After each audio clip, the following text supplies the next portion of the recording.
if you go to any of like the tech conferences that we have here, which we have, some every few months, there is, if she sees this for me, I can't remember her name, but her whole job is like to attract talent here, tech companies to start, build, or just come here.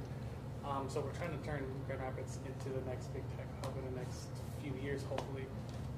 Florida, I think, I don't know, a friend was down there and I liked it. I was having a good time, so really special. That's fair. You can go there in the winter. Yeah. That's good. Yeah. So let's pivot on the Texas piece and go to David. So David, you did not grow up here and you came here from Texas. So you explained a little bit about why you're here.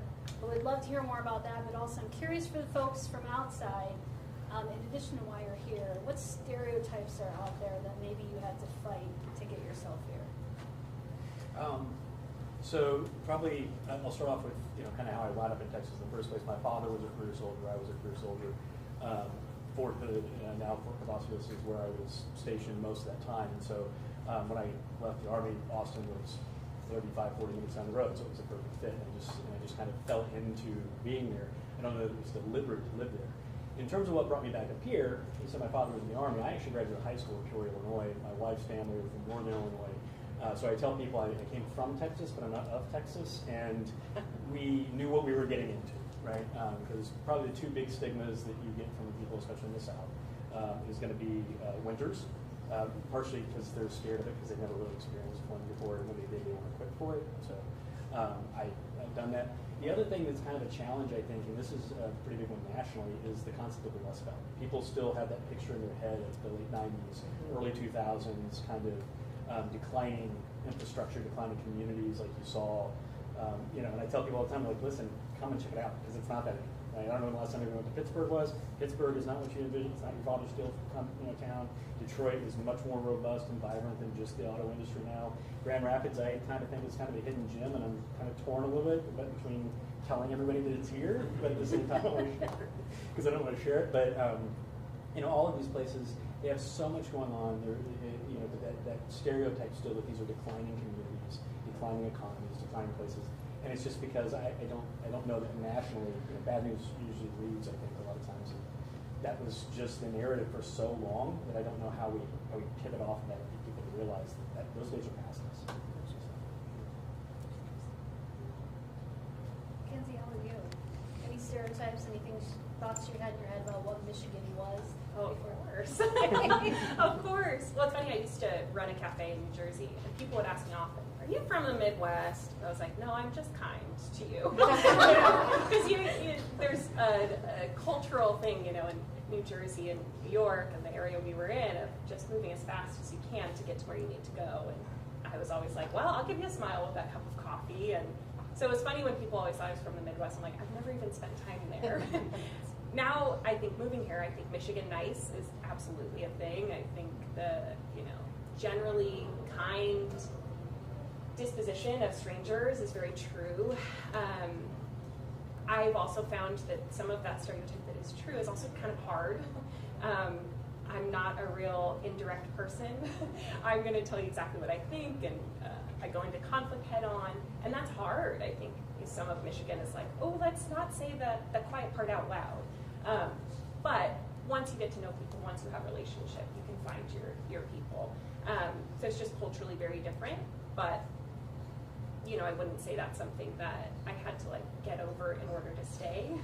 It's just been more a function of truly being part of the factory as well, getting to know people that want real relationship and want depth instead of just surface level, Michigan nice. But hey, it's nice to be greeted, still when you go to a coffee shop. That conversation lasts a little longer than it would in New Jersey, but. That's great.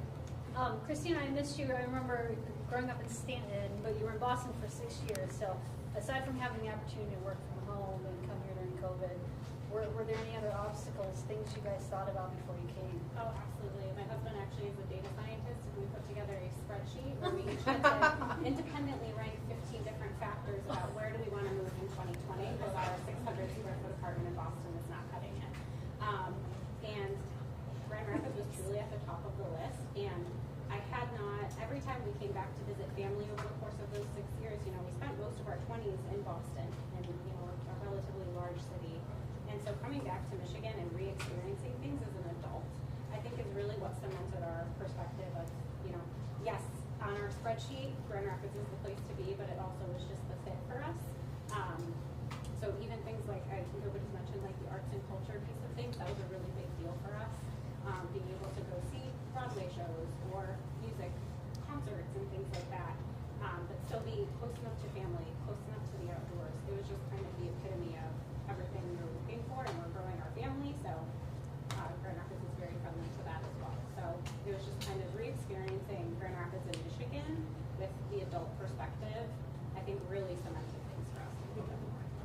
Do you still have that spreadsheet? I'm sure he does.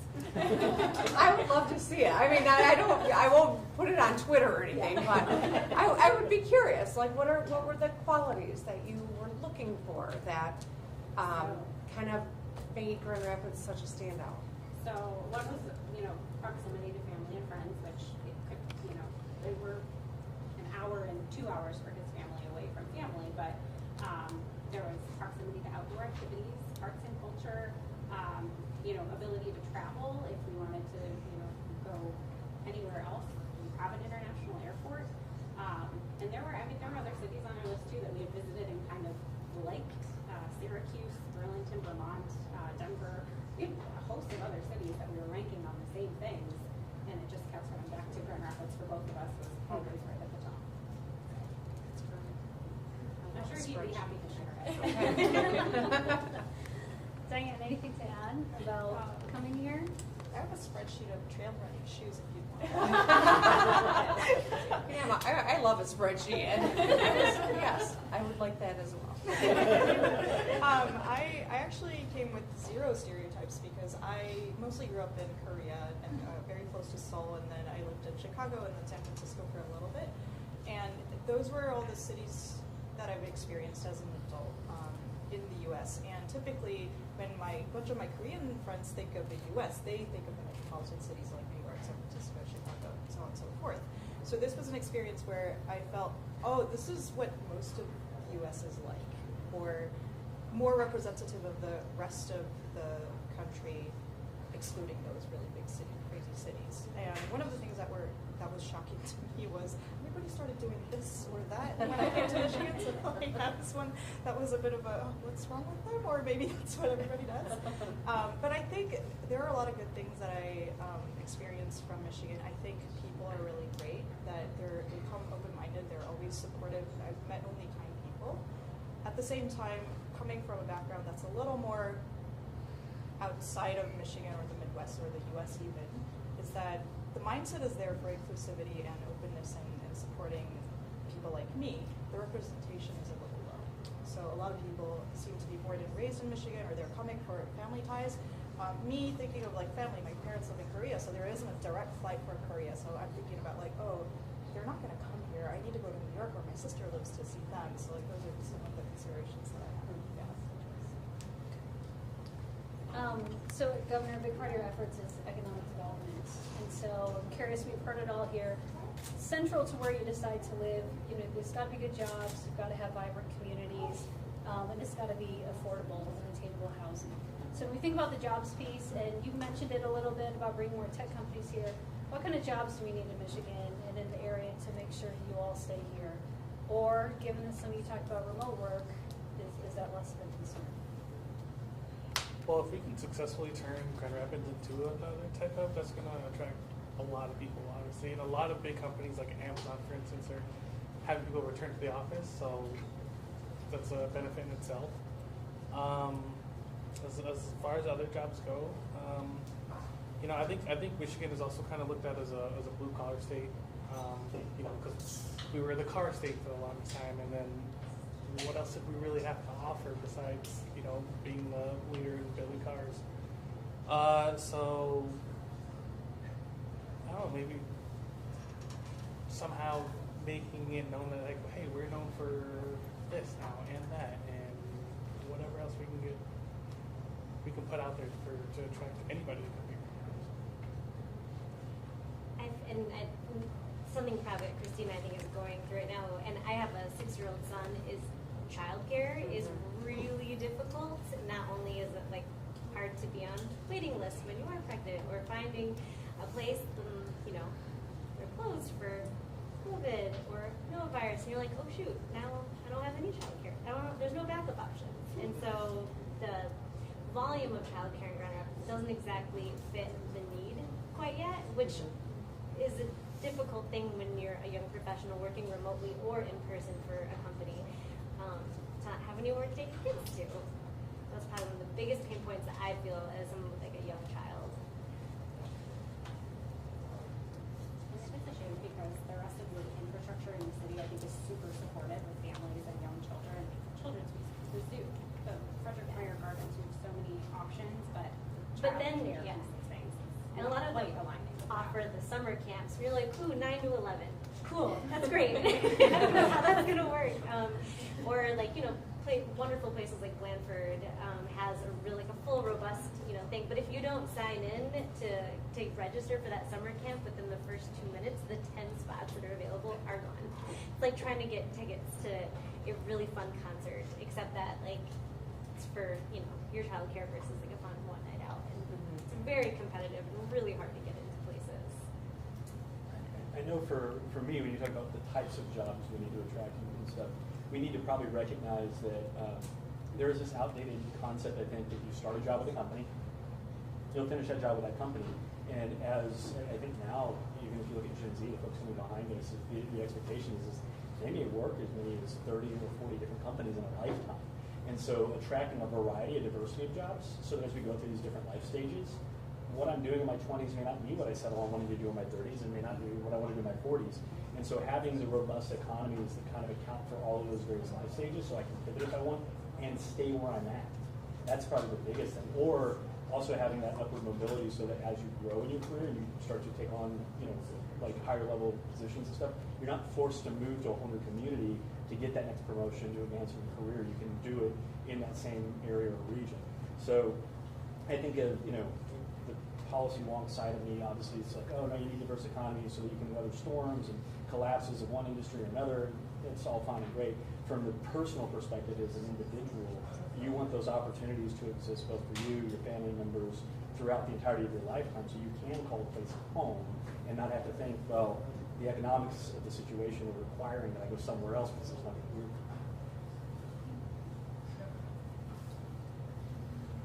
Kenzie, thoughts about that? I mean, you Yeah, talked so- about working in a coffee shop in New Jersey, now you're doing something different here. I am, yeah, it's true. Yeah. So I used to run the factory as a community manager, and then the amazing Jeff and Alberto bought the place, and that was also the transition of my timeline.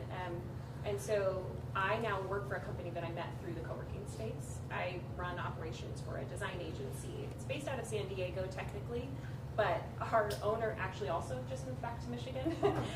His partner's from the Detroit area, and they wanted to be closer to family. So it's kind of funny that it was random that I was in Michigan, and now it's on purpose. But working with a fully distributed team since the very beginning, it's been that way. I love it and I adore it, but I think there's also some privilege to it. I know that being in tech or being in a fully remote company is something that not everyone has access to, and so the way I dream about my life is that I get to choose where I live because I can work from anywhere. But I know that's not the case for everyone. So even my partner has a job in town, and if we moved, we have to find something else. And so I feel lucky to be in tech. I also know that's not the only solution. Just knowing how fragile things are and knowing how much of a boom can we really is that sustainable? My partner's company has been around in Grand Rapids for 80 plus years. So we know there's sustainability there. We know that that's a good option, but we kind of have both ends of it. But yeah, I always have to come into the factory though because I'm remote working, but still an extrovert. So Makes sense, I get that. So I'm hearing it's a little bit of both, right? It's build out some sectors, like the tech sector, but also make sure there's a robust mix of everything so that people can pivot easily. If they outgrow their career, if they're just looking for something different, how do we get the best of both in that? So easy strategy, right? Well, we know the child care piece, right, is fundamental to getting people into the workplace and being able to support growing families. We've done a lot of work on that, but there's a lot more to do. And so this is really helpful. If you were going to sell Michigan to someone in their 20s or 30s, what were the things you would highlight? I love the proximity to the lake and the access that you can have to outdoor stuff. Particularly, I'm looking at the lens of Grand Rapids, where I live. I can within 20 minutes be on a nice little ski hill, or within 40 minutes I can be at the beach, which is extremely accessible. Which, as I mentioned, when I lived in Nashville, like you had to know someone with a boat if you wanted to enjoy water anywhere there. But here it's just anyone can just go to Holland State Park, and there it is, and lots of other options. And then having access to the Upper Peninsula and all this outdoor space, and then the international airport that you brought up. You can go places. You're not also just trapped in here with your natural beauty.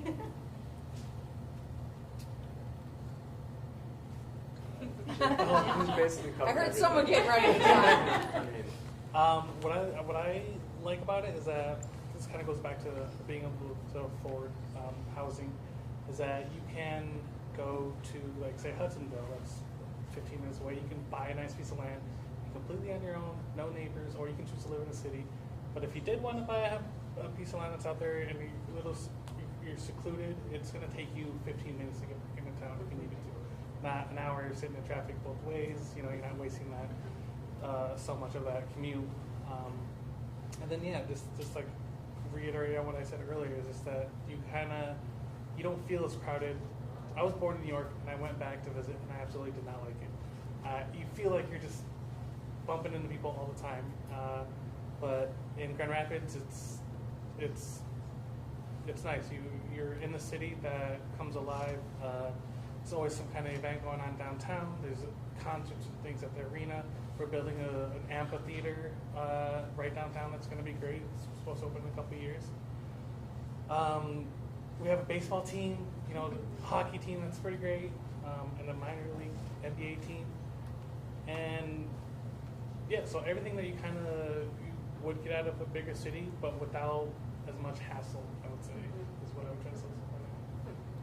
My sister moved from Los Angeles. It was for her husband's job at the time, but one thing that was really true for her, because she's a small business owner, she makes goods, concrete goods, and she found that moving from LA into Michigan, there is so much more of a culture of like buy local, Michigan made, artist markets, and a lot more artisan things. And so building, craft goods in Michigan is actually more feasible than when she lived in LA.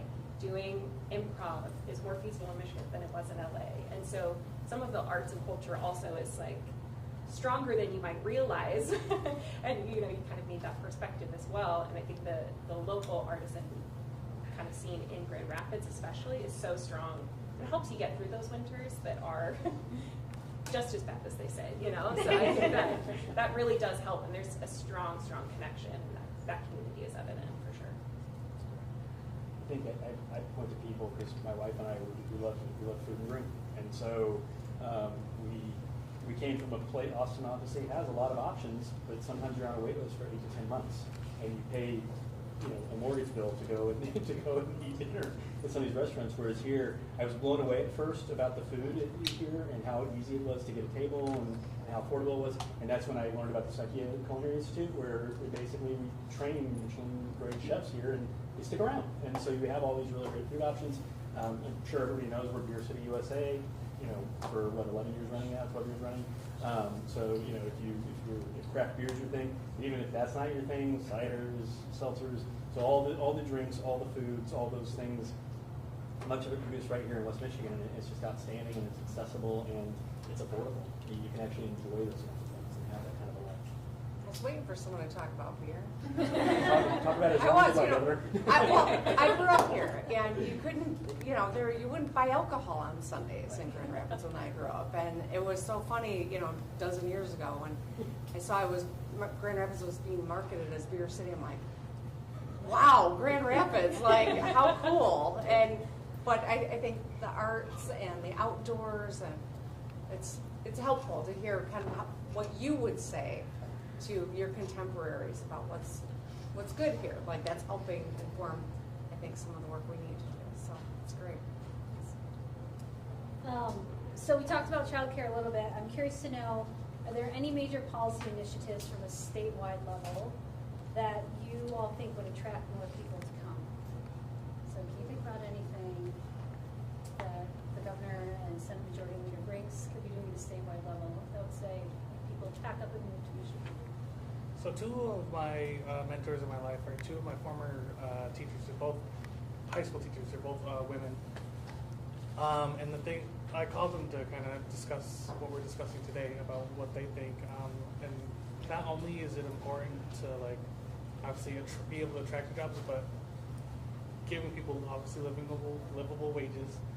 And then as far as teachers, like they have, so for example, one of my friends, she teaches down in St. Joe area. She's been at it was a Title I school district for 5 years, and so they paid off her master's, which went up to $17,500, which is great because that's as much as her master's cost. Then that was only if you're teaching math, science, or special ed. If you weren't, it was just $5,000 they would help you take off your student loans. So obviously, everybody knows a lot of Americans are struggling with student loans. So if we had some incentives, so like if we're trying to bring back a lot of teaching jobs, which we've obviously lost, it shouldn't maybe broaden that scope of, it doesn't just have to be in a Title I school. Maybe we'll give more money toward your student loans if you're willing to teach here for the next 3 to 5 years, or help out with your master's if you'd like that. Because I know right after the year that she got hers paid, I think they actually cut that from her program or from her district. So just incentivizing companies to be like, hey, like maybe if you are helping people make a little bit more of a livable wage, we can give some tax credits or whatever that works out. I have no idea. But things like that. Yeah, building on that, I mean, we have 12 around universities in this state, and we have graduates who they don't stay, and why is that? And are there other ways we can incentivize them, even beyond things like teaching, any industry? Are there ways to incentivize new grads to stay in Michigan, as well as also to attract remote workers and others, again, who are privileged to have that opportunity to choose Michigan as the place to do their remote work? So I think, as we've already touched on a few different things, it's multifaceted, but I think for me, about keeping people here, as well as drawing them in from out of state. I think continuing to invest in the kind of, reinforcing our existing infrastructure, but then growing out the infrastructure of the future, whether that's 5G, whether it's fiber. Grand Rapids as a city actually has a pretty robust build out, so that's pretty accessible for most folks if you can afford fiber. And I do know you have the program where lower income families can access discounted rates now, but finding ways to ensure that we stay competitive as a state by providing the infrastructure we know these businesses and industries are going to need, and that includes remote workers who, they don't think of it that way, but it is an infrastructure challenge. If you're going to be a remote worker, you have to have access to reliable high-speed internet. So we're just about to wrap up, but I do have one last question that Mackenzie hit on. So I really need to know, you guys, is winter really so bad here? And how do we use that as a selling point and not a deterrent to keeping people in Michigan? I would say Mackenzie yes. doesn't get to It is that bad, but I think every region of the country has something that's just as bad. Like if I've thought about moving to Florida, but then I can't go outside for 3 months of the summer anyway. And so there's like, wherever you go, there's going to be something that is the winter. But I think there's not a ton of other negatives like we've all touched on, other than that. So. I mean, the perks of winter include that the bugs don't get so big. It's true. And there's certain months you don't have to mow or do any yard work. So there's lots of small perks that come with winter, and then also getting the people travel out to like places to go skiing, whereas here you get to go and do it locally. Grand Rapids or even a little farther north.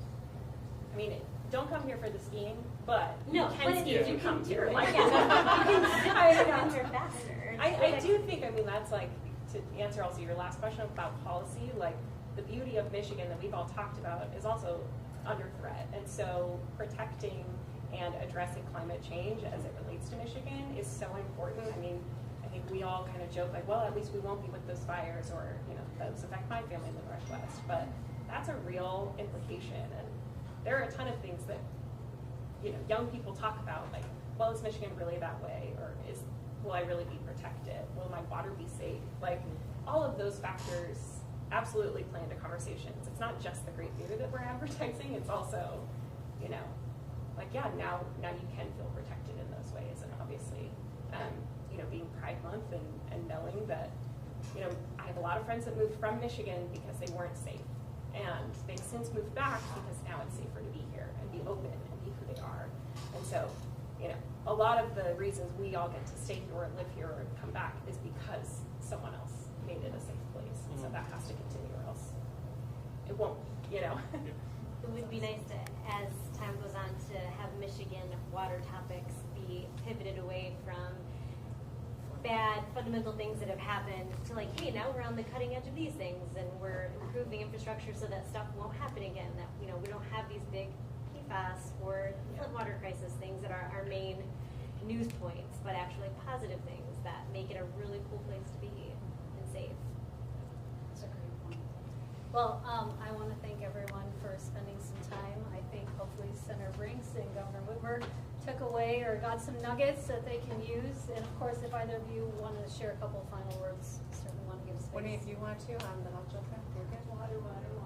Technology. You know, making sure that we're looking forward to what people are looking to the place they want to be for the next 10 years or 20 years. It's one thing to get someone to come here, but we need to keep them too. And so that forward orientation, looking at the kind of community that we're creating is really important. So I hear consistent echoes with a lot of conversations that we've had around this. So it's encouraging. I think we've got a lot of good ideas to start with. And then framing it, I love the idea of trying to talk about the positive parts of winter in Michigan. And it could be kind of funny and fun and, you know, realistic, but positive. Yeah.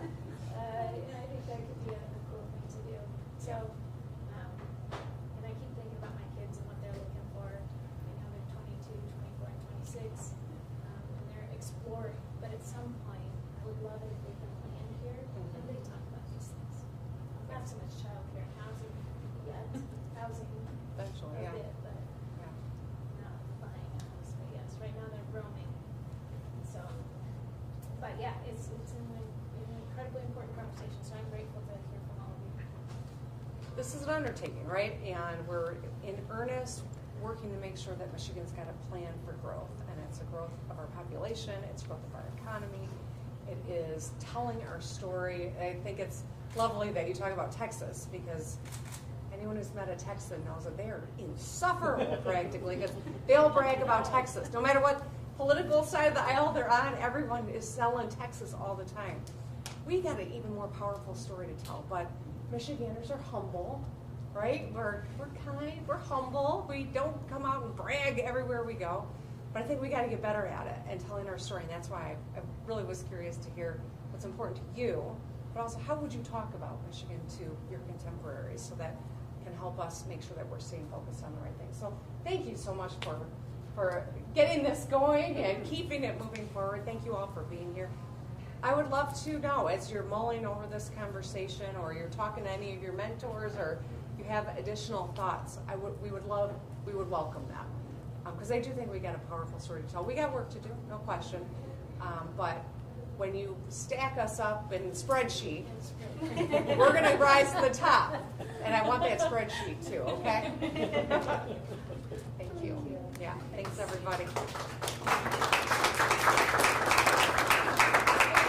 going to do a group photo right back here, so we're going to move some chairs. Right. So, stand right here. Sure. We're going to get all the legislators too, and then we're going to do this right here. So I don't know if we want to squeeze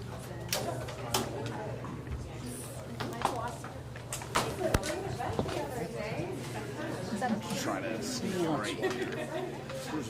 Oh, that's mine. Thank you so much. Thank you.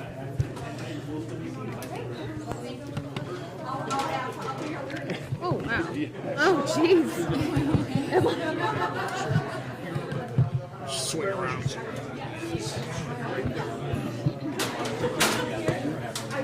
Yeah.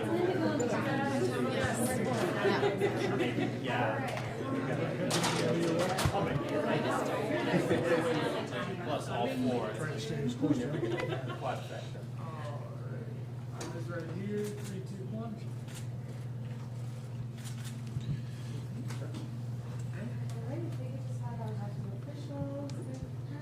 Thank you. Thank you. This is great. Thank you so much.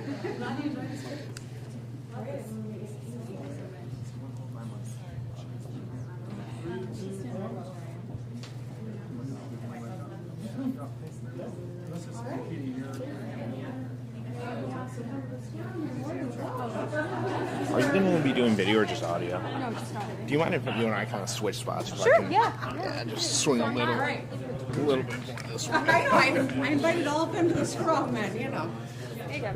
They're not as brave as I am. All right, go ahead. All right. So Senator Brinks kind of touched upon this a little bit. She mentioned her own kids. I know that you also have younger kids, and so, have you talked to them about their plan to whether stay or leave Michigan?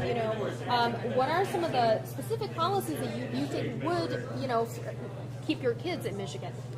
Well, I think a lot of our work around women's rights, around LGBTQ rights were really important. Our common sense gun safety laws now get Michigan on the right side of an issue that I know causes stress for so many young people and parents.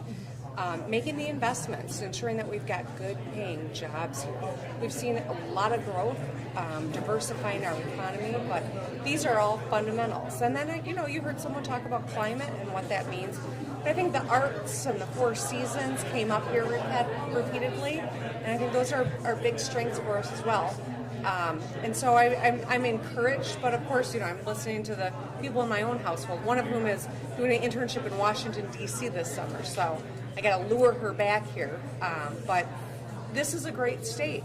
We got to be able to tell our story and make sure that when people choose to make Michigan their home or choose to keep Michigan their home, that they can make a really good living here. And I think we're on the right track, but we definitely got some good work to do. Governor Granholm had close signals. Governor Snyder had his Marshall Plan to attract talent. Now you've got Make It in Michigan. Even more aggressively, you want 1 million or more people to move into the state. What do you have to do that they didn't do to make that pay off? Well, I think that's why, Rick, I've been really clear about this isn't about me. This isn't about my administration, even my time as governor. We got to get it started, making a seat at the table for everyone. That's why we've got co-chairs from very different Republican and Democratic perspectives. It's important that we are looking to create a plan that transcends my time as governor, because this work will not be done in 3.5 years. We know that this will have to transcend into another administration, maybe 2 or 3 more, but we've got to get Michigan on the path. And so you're not going to hear the plan come from me. You're going to hear it come from this council, where they're going to have a seat at the table for a lot of different perspectives. And in the next 6 months, they're going to do a lot of work. They're going to roll up their sleeves, and then it's on us to pick up what we can and get it done and get Michigan moving forward. Now, Governor, you often compare and contrast Michigan to Florida, and they're a state that's doing very well in population growth. They're also a state that's very against some of the fundamentals that you just laid out. How do you justify having a similar goal as them, a completely different strategy, and it's working for them and kind of stalling for us? It's not stalling for us. I've talked to so many people who have moved here because their rights are under attack. People are taking their freedom to be who they are or to make their own decisions about their body. Coming to Michigan, teachers who've moved from Florida to the state of Michigan because you don't have a government that is micromanaging and undermining their professionalism. And so I think that this is an opportunity. It doesn't happen overnight, though. We know that for a couple of decades, seniors who live in Michigan part-time make their residence in Florida mostly for tax purposes, and they've got wealth and they're able to go back and forth. But for the average person, making sure that Michigan is a place where you can make a good living, can get ahead, be who you are, develop a business, that's the goal. That's the meat and potatoes of what we're talking about in terms of population growth, and that's where we've got a powerful story to tell. We got more good work to do, though. Governor, what are we going to do to improve our ability to attract people of color and also make our communities safer for young African-American men to be a part of the economic explosion that you've helped Michigan to get ready for? Well, we've made a lot of progress when it comes to equity, whether it's equity in funding for children in our schools, whether it's equity and addressing bias and in providing medical care. I think that the pandemic laid bare a lot of needs that we had to work on that were festering for a long time, and because of our work and our focus on equity, we've created a lot of opportunity. But often my lieutenant governor will be the first to say, as a young African American man, he got his degree at University of Michigan, moved out to Seattle, was in tech, and decided to come home and build his family here. We don't want any of our young people to have to do that in the first place, right? And so that's why this work is so important. But Michigan's got to be a place where every person, no matter who you are, what the color of your skin is, how you worship, who you love, how you identify, that in Michigan you've got an opportunity to be successful. And that's the story of who we've always been. It's got to be the North Star of who we're going to be. We have time for one last question. Governor, you announced population commission on Mackinac a couple of weeks ago. Why go that route? Wouldn't it be quicker to just ask the legislature for a couple of items? Why is this population commission route you're going? It might be quicker if maybe there was one or two items from this council that they want to get done that we can foresee. But the fact of the matter is, it shouldn't come from a person. It shouldn't come from an administration. It should not come from a political party. This has got to be a Michigan strategy.